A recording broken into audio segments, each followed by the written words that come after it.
Ancient Athenaeum presents The New Accelerator by H.G. Wells. A deep investigative study.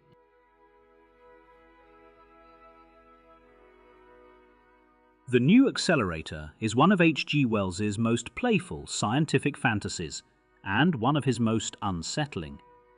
First published in 1901, the story arrives at a moment when Wells was increasingly interested in the relationship between human perception and technological power.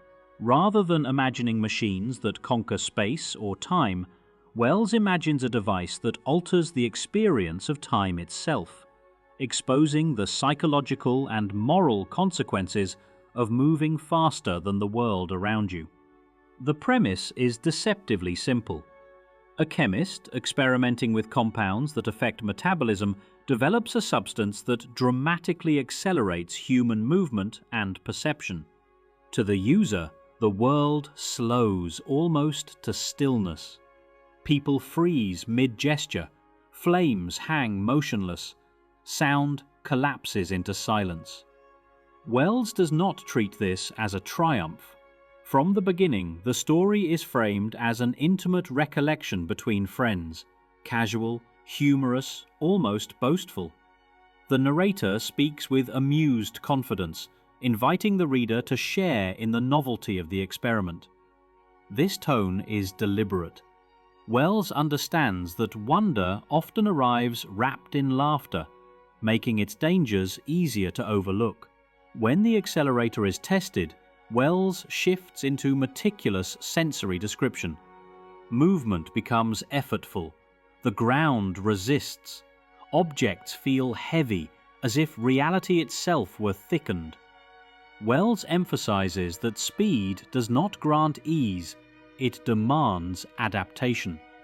The accelerated men must relearn how to exist. The city becomes a museum of frozen life. People are immobilized, caught in moments of unconscious vulnerability. Wells lingers here, allowing the reader to feel the eerie intimacy of proximity without reciprocity. Faces cannot respond, bodies cannot resist. It is in these moments that the story's humor curdles into discomfort. The accelerated men begin to play. They rearrange objects. They alter appearances. They experiment with the world as if it were a stage set. Wells is careful. No overt violence occurs, yet the ethical violation is unmistakable. Power over time becomes power over consent.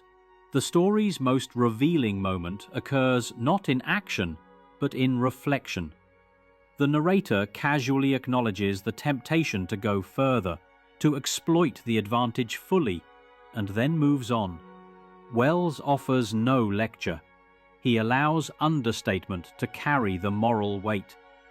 Time resumes. The world snaps back into motion. No one notices. No consequences follow. This absence of repercussion is the story's most chilling element. The accelerated experience leaves no mark on society, only on those who tasted it.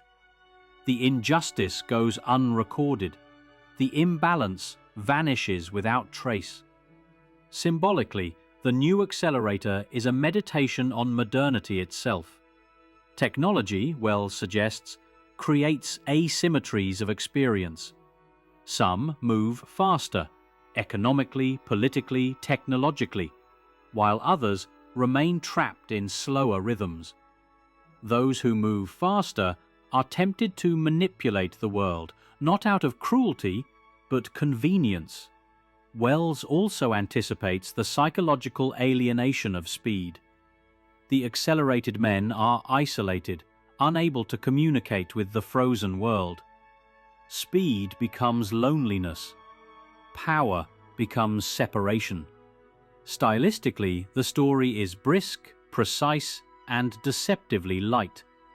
Wells uses humor to lower defenses, then quietly exposes the ethical implications beneath.